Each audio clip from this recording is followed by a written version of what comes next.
We're back now with Glen Johnson, a political reporter turned Deputy Assistant Secretary of State who traveled the world with former Secretary of State John Kerry. His new book, Window Seat on the World, is a look at some of the historic moments he witnessed. Glen, good to have you here. Thank you for having me on, Margaret. I'm used to seeing you on the back of the plane when I was a reporter covering the Secretary. I want to ask you as to why you felt it was important to write this book. You start off with a very personal story of a Foreign Service officer who was killed in Afghanistan. And you make the point that Americans kind of don't really understand what diplomats do. Yeah, I just approached it from my own perspective. I was actually somebody that covered government for a number of years, almost 30 years, but I did not know that much about the State Department. And here it is, our first and oldest cabinet agency. It's the most forward deployed element of our government. We have over 70,000 people working for the department, many of them here, but numerous people at 285 posts around the world, and they represent our interests all throughout the globe. And so every time that I came back from one of these trips, I was always asked questions that made me realize there was an interest in learning more about this essential function of our government. You say, unless people lost their passport, they often don't think about what the State Department actually does. And you had, in your particular role, an extraordinary amount of access inside these meetings. And you took, I think, 100,000 photos, many of them that we have here, trying to set up a photo archive of what the then Secretary was seeing and doing. What do you think that helped to illuminate? Well, severalfold. I think the book, one of the things that the book tries to do is just explain the fundamentals of diplomacy, what a bilateral meeting is like, what a multilateral meeting is like, the challenge of dealing with authoritarian regimes like the Chinese and the Russians in particular, and then some case studies of how to try and apply these diplomatic principles at things like the Middle East peace talks, the Iran nuclear talks, things that were in the past several years ago, but still are very much a concern today. I mean, we see this with Iran and their increasing enrichment. We see this with the ongoing situation, settlement building and other work in the Middle East, and the administration trying to improve the economy between the Palestinians and the Israelis. And so I hope it's instructive that people will have a chance to see how one diplomat approached these issues and understand the context for them because they carry on today. You mentioned Iran, and we were just showing some of those pictures there. Secretary Kerry was the only American official who had spent that much time with an Iranian official in American history. Right. That deal, as we know, appears to be unraveling, and the Trump administration has pulled out of it. What was that like watching it? I know what it was like covering it, but being on the inside and seeing what those teams were trying to do.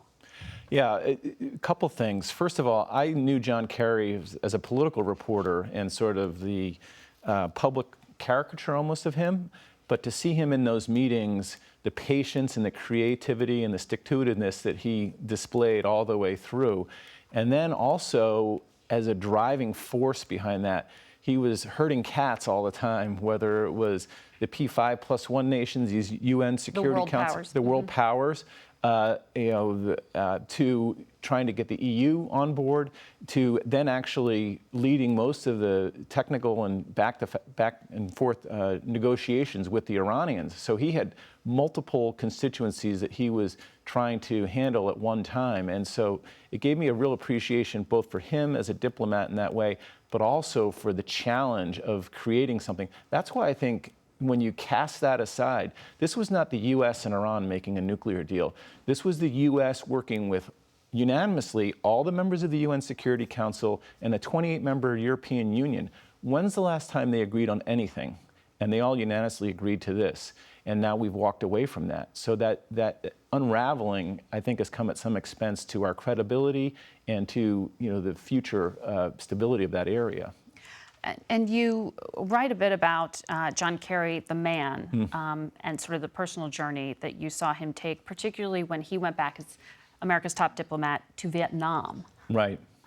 Tell me about that, particularly, I think, a personal experience of him meeting a former Viet Cong fighter. Right. We made 4 trips there, and this was something that I always knew about, is the myth of John Kerry. Kerry in Vietnam, almost synonymous, both good and bad. He was a soldier who then became an anti-war activist. But then we went back there, and culminating in his final visit, went back up the river where he had his most famous battle while he was a soldier, and where he engaged in this firefight that drew a lot of derision, accusations of him being a war criminal, fuel for the swift boat Veterans for Truth.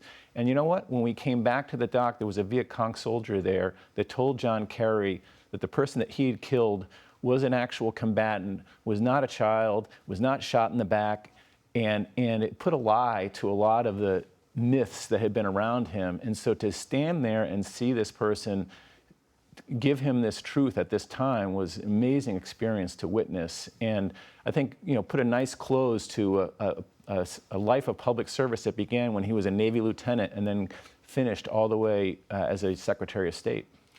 You were a journalist, and then you worked with journalists in communication when you were working for the Secretary. When you see the loss of press access, the fewer press briefings that are carried out under this administration, what do you think the impact is? I think it's a real loss, and especially for the administration itself.